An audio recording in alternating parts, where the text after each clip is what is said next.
Okay.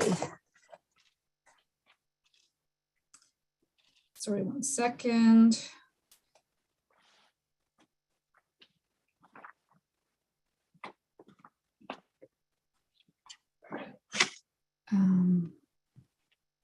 Okay. All right. So our speaker today, I'm so excited to introduce her. Sorry, a little challenging. Hold on 1 second, please. Basia, I sent you the. I know, I sent saw. it to you. So I just want to verify, Chana, your other name is 80, just before I read the bio. Yes? Yes.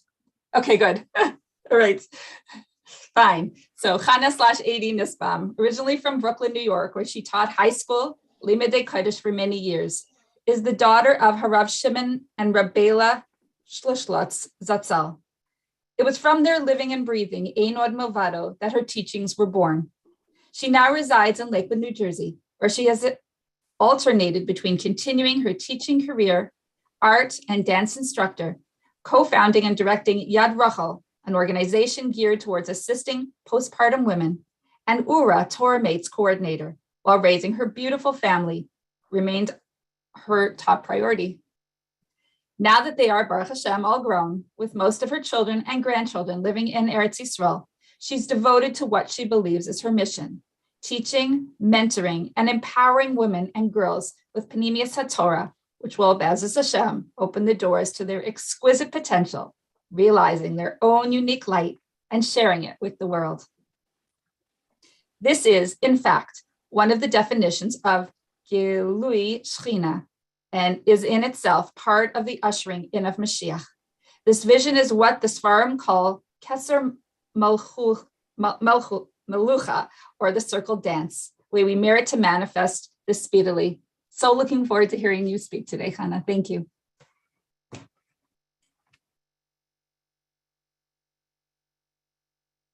You are muted. Okay, I'm muted. Okay, do you hear me? Am I too loud? Am I too low? Is this good? This is perfect. Yeah, good? Perfect. Okay, yes. Fantastic. Okay, so actually, after what Nami said about what's going on in Eretz Yisrael, it's like a little hard for me to continue. Not just because I have my own children there, my children, my grandchildren. Yeah, it's besides that, I'm coming with a share that's like so much different, and part of me is thinking like, how are you going to go give this share now to these women? Everything that's happening, and you're going to come with all your positivity over here, and you know, my whole mood changed from before I heard that news, and you know what I was coming to share. But listening to Chaya sing Mizmar L'Sayda with her tambourine brought me back to where I was. And the truth is that when Nami asked me what to title this, what we should call this, I really was very torn, because I wanted to be finding Afikomen, but I also thought a very appropriate thing would be to rise or not to rise, which we'll talk about, and you'll see what I mean by that. And we're going to talk about Miriam Hanaviah and her tambourine. So Chaya, thank you for yours. And it would be so lovely if actually we all got our own tambourine and got ready for Mashiach. So here goes. I'm going to be tying in a whole bunch of different concepts. Some of you are familiar with these kind of stuff. If you listen to Tamar Tabak or Rabbi Katz, or are taking Tanya Shiurim, or Yehuda Schneider, then you've heard these kind of terminologies. I'm going to try to just like get everything into this half hour. And in order to do that, I am going to be speaking quickly. There are concepts you're not going to understand. I do talk about it in my course. This bio, this was a last minute thing. I don't know, I didn't know how to access it, so I thought to read it from my website. But I'm going to try to explain as much as I can. If you don't understand, then please reach out to me. You can always ask me afterwards. I'll be very, very, very happy to explain it to you if anything's unclear, because they're very deep concepts, and I'm going to be trying to pull together, and a whole bunch of different Pesach inyanim that all hopefully will come together. finding Afikomen, the Arba Kostos, coming out of Mitzrayim, Miriam Hanaviyah, not allowing the dough to rise. And what I'm going to start off with is our answer to the Chacham. So let's start. The Chacham asks this question, right? He says, Mahu Omer. What does he say? What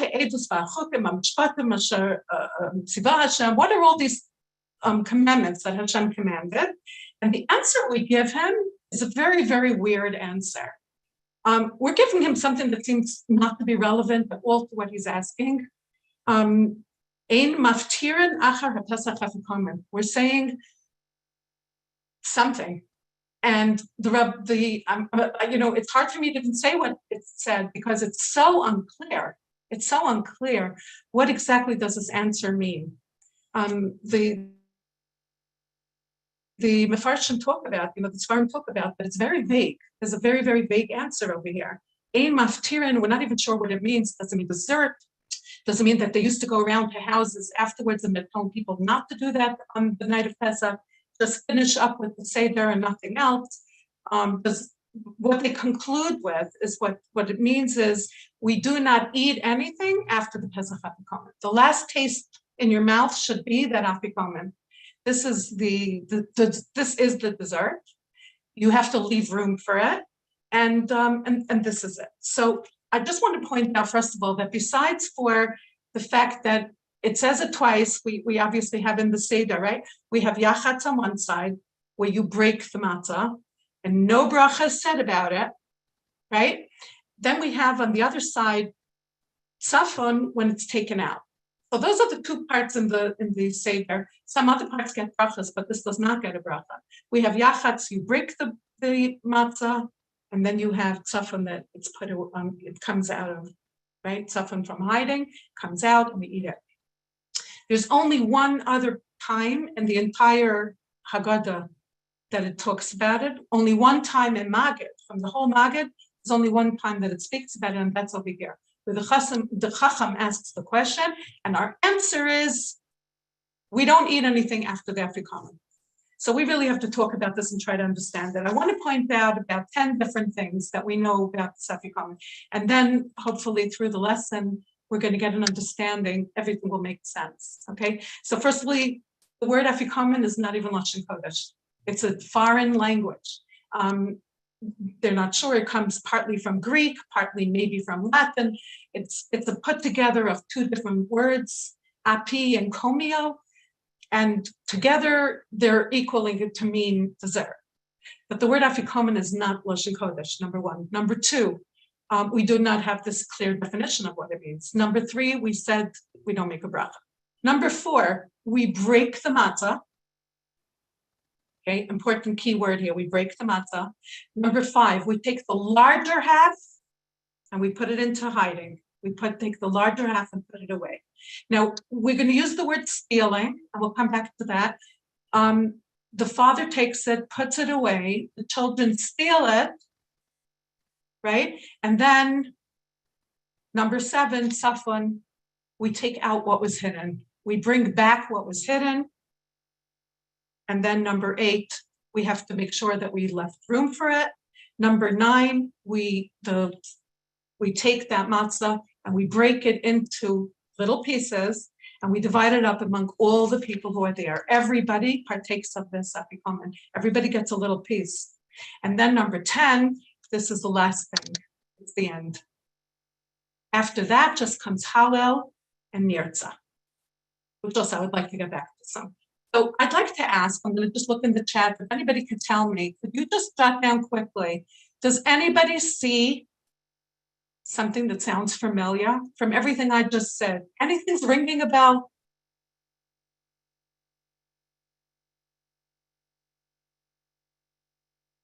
Anybody?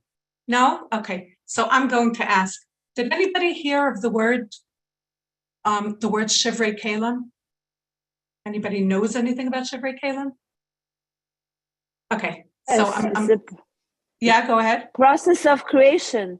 Hashem broke the kelim to let in the light in the world.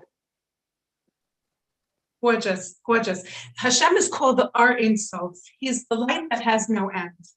And what happened is that at the very, very beginning of creation, Hashem created vessels, he created kalim, and for some reason, these kalim, these vessels were not able to hold Hashem's light. So the kalim broke. They all shattered, and that's what's called shivrei kalim. And ever since then, there's what's called tikkun ha'olam, where we have to fix the world, we have to heal it, and we have to bring back those kalim. Those kalim have to be made whole. So that's the first place where we have this idea of breaking and shattering.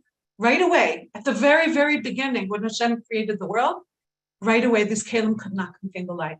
What was the problem? What did the Mefarshim say was the problem?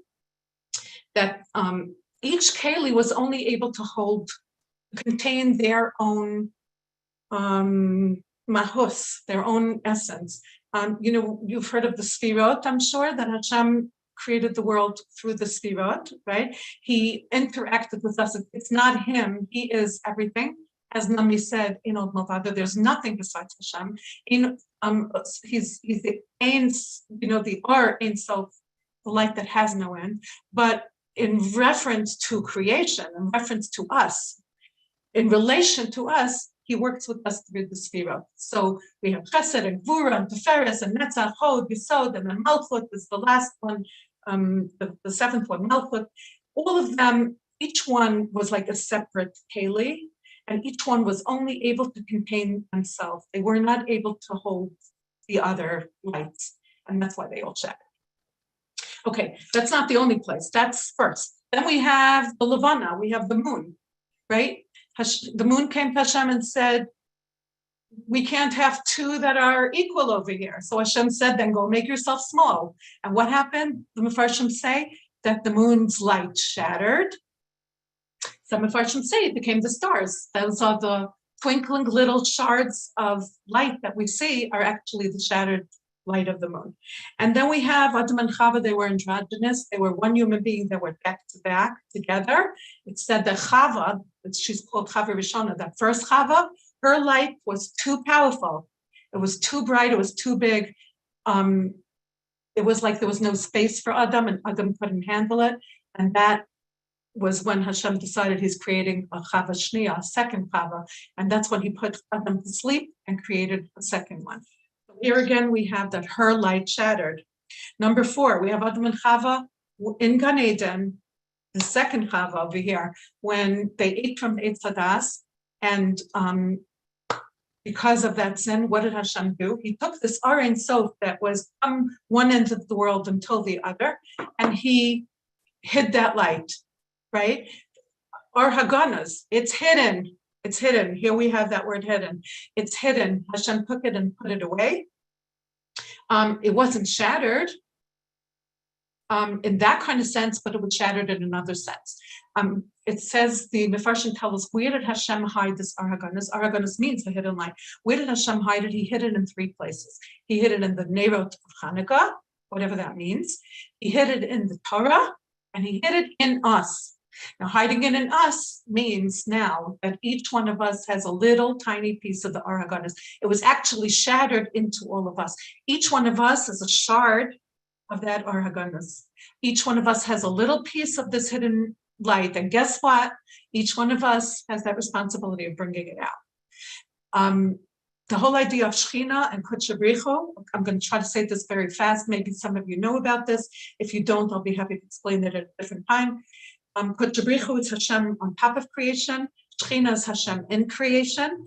Shechina actually means a dwelling place, right? Hashem wanted a dira b'tachtonim. He wanted a dira, an apartment. He wanted a house down here in this world. And that's his deep, deep, deep desire, not to just stay up there where it's all lofty and spiritual, but actually to be in a physical place here. And we each have a tiny little piece of that Or Haganos, that hidden light. We each have a piece of the Shechina. We are each actually a spark of the Shechina. So there you have it again, where that light was shattered into each one of us, and each one of us has that achrayut, the responsibility of bringing back our piece. The Kotzker Rebbe, Zatzal, says that every single person has their own Or.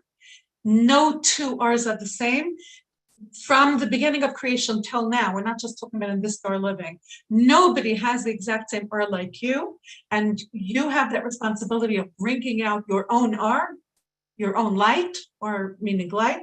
You have to bring out your light and share it with the world. Every single one of us has to. Why? Because Hashem up there is like the Chatan, like the groom. We, all of us together, are the Shekhinah. We are like the Kala, the bride.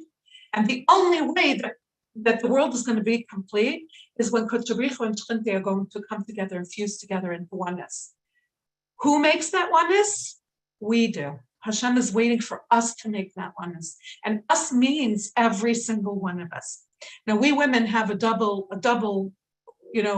whammy over here of womanhood, because there's the cosmic couple of Hashem being the man and us being the feminine, masculine and feminine coming together. And there's also the down here, there's man and woman, and each one of us has that aspect of femininity to a bigger degree. So we're women, I'm talking to you women, and I want to tell you something mind-blowing, absolutely mind-blowing, very, very exciting for us as women, that pertains especially to us as women. Okay, so firstly, this thing, we're much more deeply connected to this aspect of the feminine, of the Shekhinah, and of bringing the Shekhinah out into this world.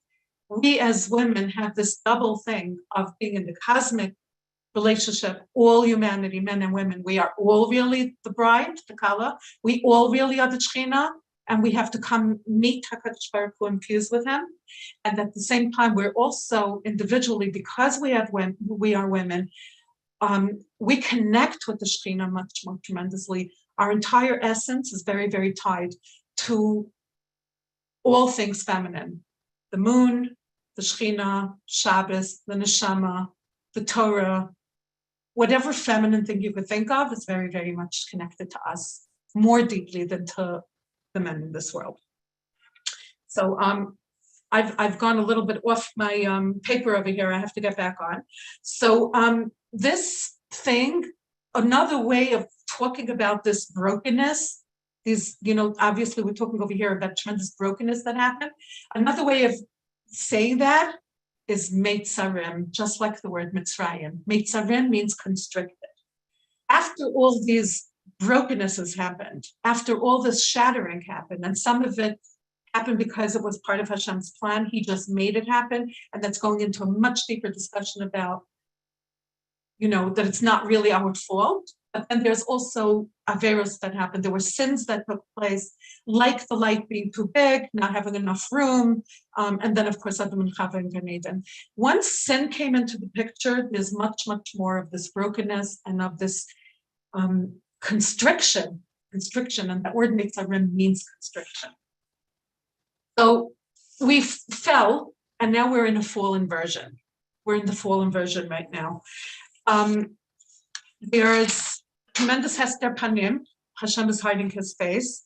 A deeper reason he does this is because he wants to give us space. So it's almost really like a chesed. It's a gift, a matana that Hashem really gave us, this Hester Panim. He's hiding himself to make room for us so that we could blossom and that we could be able to become not just the keli that's holding him, but actually become part of him, where the keli and the ar, the light that goes into it, become one. So we are the keli, and especially as women, we are more of that vessel. We're related to Malchut, the lowest of the Sphira. So we're very connected to this idea of keli. Nami mentioned that we have to be kelim, we have to be vessels for Hashem's light. We have to make ourselves into vessels to receive Hashem's light. But Hashem wants even more than that, and this is where the excitement comes in. Hashem says, I don't want it to be just me as master and you as servant. I don't want it to be just that I have the light and you're just a keli to hold it. I want us to fuse into that oneness of a relationship, masculine and feminine together, to such a degree that the keli and the or become one, that vessel and the light actually become one. And we have a pasuk where Hashem says this in Hosea. I'm not going to read the whole thing. I'm just going to read the part because Hashem promises. I don't have it in front of me. I think it says, Hashem promises He says, Tikri ishi, I want you to call me husband. Below Tikri li od bali, and don't call me master anymore. Hashem gives us this concept that he wants us to call him husband, of equal give and take relationship with him, as opposed to this master servant that's been for all these years. He's alluding to that as we come towards Mashiach, this is going to happen more and more. It's going to switch from yira, from fear, to ava, love, and we're going to Mitzvah Hashem get there. But in the meantime, what we do have to know is that in the meantime, we are in a broken version. And as such, this is where it comes in about the dough not rising. We have this, I think of the matzah is not allowed to become chametz. It's not allowed to rise. And the Sfarim talk about what is this rising? This rising is the ego. The rising is not to allow ourselves to become haughty, to become arrogant, and to let that rise. So when I'm talking about becoming one with Hashem, I'm not talking about us being rising with ga'ava, with arrogance, with haughtiness. I'm not talking about us rising the way it was in a way of that my light shines bigger than yours and I don't need your light and I'm not making room for you and I'm not making space for you. The ego has to be squashed, and that's where it comes in about the matzah not being allowed to rise. It's not allowed to become chametz. Over there, there's no place for rising. Our ego and all the fallen versions, we have to be very careful with. But here's the trick. We say in elevation, Rabbi Katz's thing of elevation that I took, he says, everything that's in this lower version is not to be negated, it's to be elevated. We do not negate, we elevate. All the stuff that we have in the fallen version, fear, anger, confusion, jealousy, and even the ego, all of it, it's not there to negate, it's there to elevate. We're supposed to take the ani, and the ani is referring to that ego, the you, right? The ani, the me that's the lower part of me. It's called da'at tachton. It's my consciousness in the lower form, da'at tachton, my consciousness in this lower form, ani. I have to be careful that it doesn't rise and become its own thing. And I think that I am God's gift to humanity without realizing that everyone is God's gift to humanity. We are God's gift to humanity, but every single one of us are. So that's, by the way, a very, very good way to get to a healthy self-esteem. You're not lower than anybody else, and you're also not higher. You're not greater than anyone, and you're also not less than anyone. And if anyone makes you feel smaller, it's their smallness that's not making room for you. We each have to make room for each other. And if someone can't make room for you, that's coming from their fallen version. Because when we rise up into a higher version, the higher we go, the more we realize we're really all one. Because, as Nami said, there's nothing really besides Hashem. And the only part of us that is something is the Chelek Elokai Mimal, the part that's part of Hashem. We each have that piece of Hashem, as we said. We each have a shard of the Shechina, right? We each have a piece of that Or Haganas. We each have that piece that we have to bring out. So we each are a piece of Hashem, and that's what makes us precious. But your piece is not bigger than someone else's piece. My piece is not bigger than someone else's piece. Every single one of us has that piece to bring out. And that gives that healthy self-esteem. It puts that ego in its place. It allows us to get to that place where, therapy does that. Rabbi Katz actually does a lot of this IFS type of thing. I don't know if you're familiar with it, of like talking to the different parts of you. So people will talk to their fear, to their anger, to their jealousy, to their confusion, to their fear, their feeling of abandonment, to talking to all those lower parts, which the Sfarim, by the way, call the inner child. And the adult comes to talk to the inner child and lift that all up. So what we're trying to do in a different, I'm just going to change the terminology now, is we're trying to get from Malchut up to Keter. Malchut is when we're down and we're just that Keli. Keter is when we raise it and the Keli joins with Hashem, merges with Hashem, becomes one. At that place over there, that's called Keter, that's the crown. We each become the crown. And when we're talking about Afikomen, the Mefarshim tell us there are obviously more Kabbalistic Hasidic Sfarim that say this, that Afikomen is alluding to the Shechina. It's alluding to our brokenness and how we have to bring up our brokenness, our hiddenness, the Shechina's hiddenness that's hidden within us, really like around us, the Arba Makif, it's on top of us. We have to bring it into us. It should become our Pnimi. This is all about taking the Malchut, taking ourselves and raising ourselves from Malchut to Keter. Just like Achashverosh says, the Melech gave Esther Hamalka. How did he coronate her? Keter Malchut. And we say that in Rosh Hashanah Yom Kippur, we say to Hashem that when his Melucha is going to be full, then even the Goyim are going to be able to do that. Yitnu Lecha Keter Melucha. We're going to give Hashem a crown of kingship. It's not going to just be in its lowest form of Malchut. It'll be connected to Keter, and then from Keter, it'll be brought down into Malchut, where Hashem's Melucha will be over the whole world. Hashem will be able to rule over the whole world. So, when we say in Hallel, we say min ha-meitzar karatika, from the same word of meitzarim, from Mitzrayim.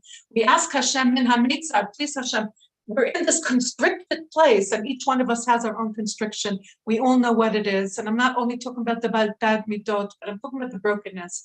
Everybody has brokenness in their life. And we ask, min ha-meitzar, please Hashem, take me out of my brokenness, right? B'merchavka, anani b'merchavka, please bring me out into the wideness, the broadness, out of that mitzarim, out of that constriction. We should be able to rise, but in the proper way. So when we say not to rise, I just want to make it very clear. Us women have this tendency to be very hard on ourselves. And as it is, we as women are even in a more fallen version than the men. And we end up sometimes feeling too badly about ourselves. So I'm here to come share with you that the Sfarim are not saying squash yourself, make yourself into a nothing. Chas v'sholom. This is not about making yourself into a nothing. It's about making sure that you're making room for other people at the same time. You're letting their light shine as well. You're making space, but you also know that you have a special art to shine, and you're just as equal to everyone else, male, female, masculine, feminine, all equal, and there is no such thing as one person being better than the other. We each have that piece that we have to bring, and I think that part is very clear. So now, it's true that the Shechina is in Galut, it's in exile. It's called the lost princess, and it's not just that it's lost, but actually it's almost like it's stolen from the bad kocha. As soon as we did the sin, and this goes into Chava Rishon and what became of her, and she became, I don't even want to say her name, we'll call her Lily. She became like the wife of the Satan, and we know that's the Nachash, and it's the Yetzirah, and it's the right, all the negativity in the world. They have a lot of power. They have a lot of power. After all these sins and after the shatteredness, they have a lot of power. And the Shechin, we say Shechinta Begaluta, Shechina is in Galut, it's in exile. She's called the lost princess. She has to be brought back out. And she was like captured by the bad forces, and we need to get her out. So at this point right now, the Shechina is low, and all us women, as I said, we're very connected to the Shechina, so we are in a lower position.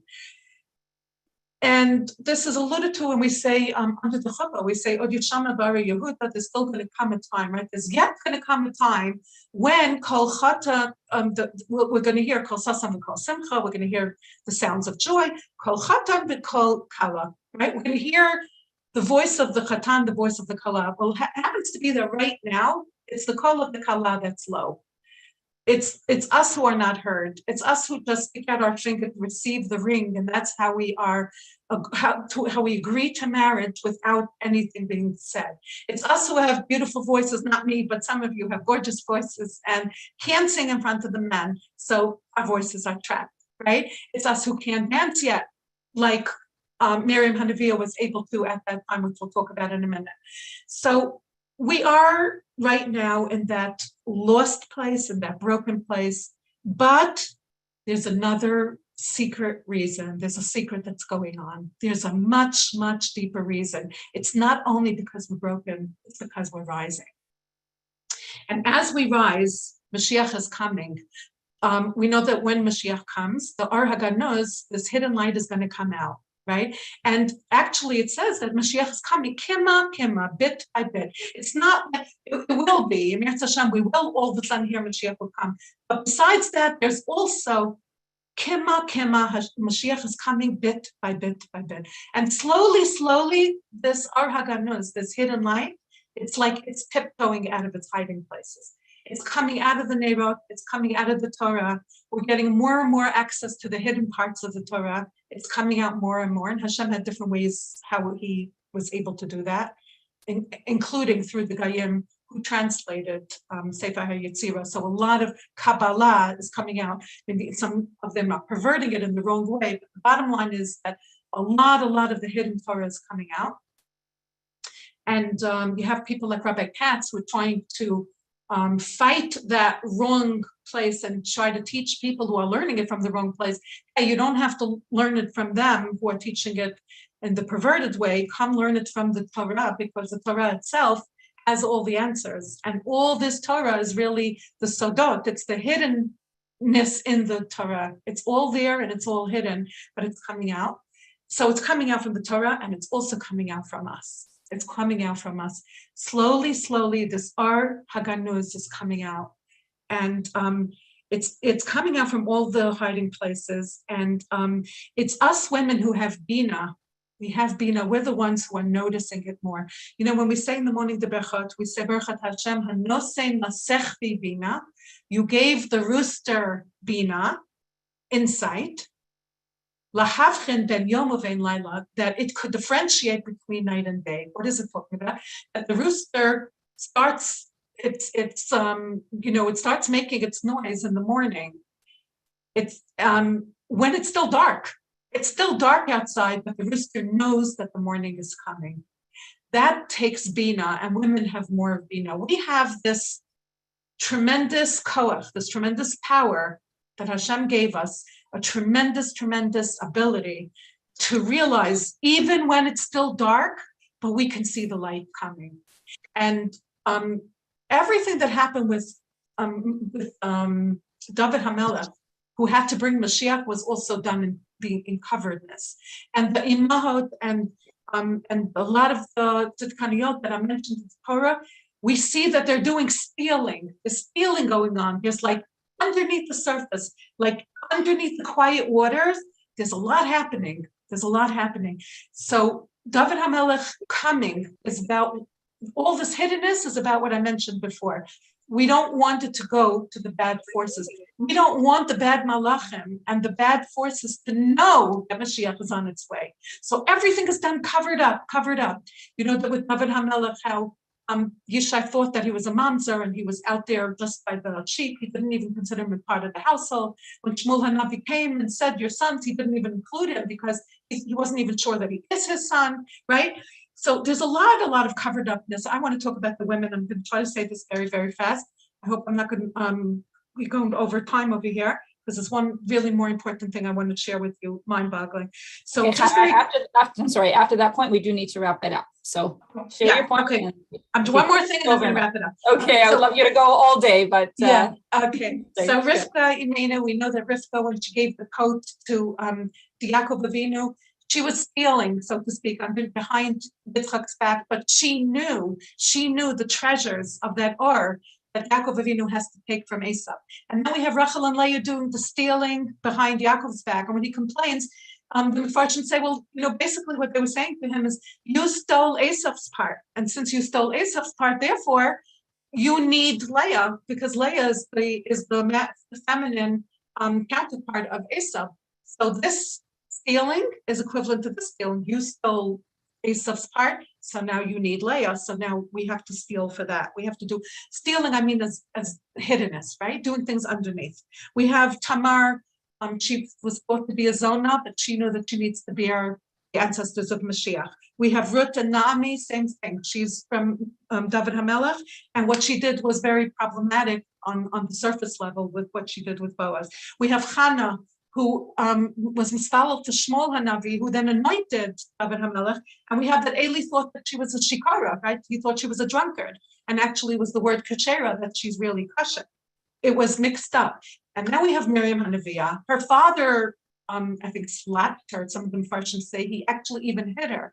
When she came and she said that it's going to be a redeemer that comes, nobody believed her. Nobody believed her. That's why by the end it says, Ata'an Miriam. She answered them. And the Mefarshim say, what does that mean? She answered them. What is she answering them? She answered them for 80 years of them telling her that from when Moshe Rabbeinu was born, and she kept saying he's going to be the Redeemer. Nobody believed her. But Tan Miriam, she finally was able to answer them and say, you see, I was right. So they all had a greater vision. But that takes me to the end that I'm going to wrap up with, which is absolutely mind-boggling that I want to share with you. Reb Moshe Wolfson Shlita, he's a mashgiach of Tarvadas, and he has, we call it the Munis, Amunas Yisrael, right? He wrote a sefer called Amunas Itecha. And over there in Parshas Pinchas, he writes something absolutely mind-boggling. He says that the Benot Talavchad were actually Gilgulim of the Imahot.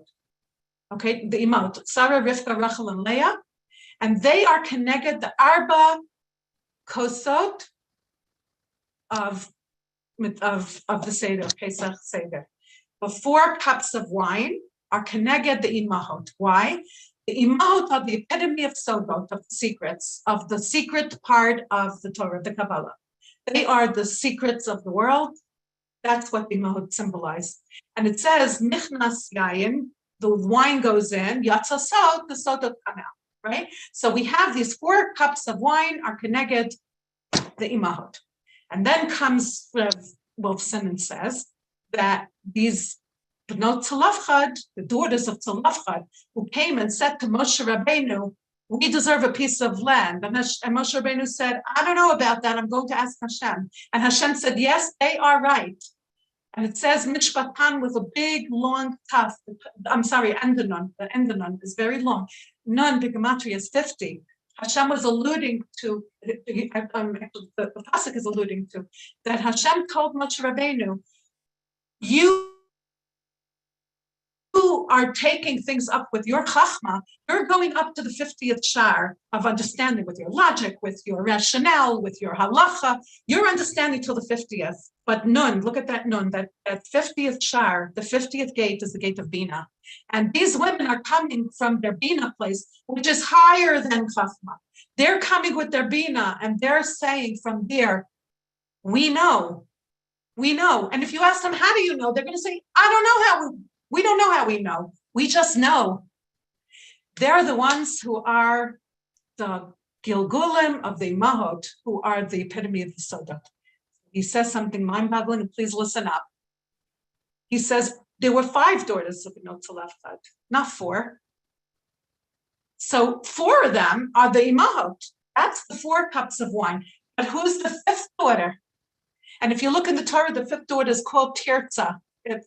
Unless it's not in order, because there is no order in the Torah, the way it's written in the Torah, the 5th daughter is called Tirza. So he asks Reb Wolfson, so who is this 5th daughter? If the 4 daughters are the Imahot, who's the 5th?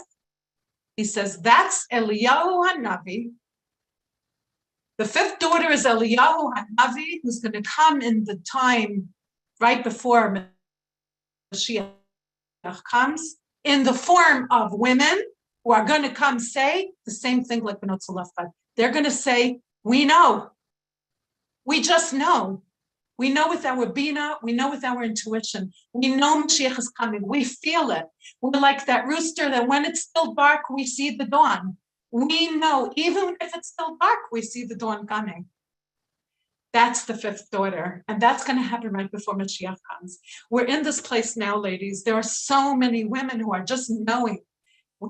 You hear it all the time. They'll say, we feel it, we know it. We have to get ourselves tambourines like Chaya and just get prepared and just show Hashem that we know Mashiach is coming. And the more we do that, and the more we get into that place, we have to get into that place of that real rising, not the rising with our ego, not the rising of thinking we're it, making space for each other, knowing that we are a piece of Hashem, we're precious, and we each have to rise in our place. Don't let anyone make you feel small. You have a chelik Elokai Mimal, a piece of Hashem. He needs that back. He needs us to get that Afikomen out And when you eat the Afikomen, you should have all this in mind, asking Hashem to bring Mashiach already and to help the Shechina and could Jabrichu come together already. And all of us together, we all need each other. We all need, each one of us needs each other to do our part because we're all Bekala, and that's the only way the Chatan and Kala can come together. May we only hear B'surah Tova. Wow, thank you so very much, Chana. For me personally, there were so many concepts that I've always heard so many times, but you brought it down so beautifully and really made it so relatable. So I know I'm walking away with so much more greater understanding, and I'm sure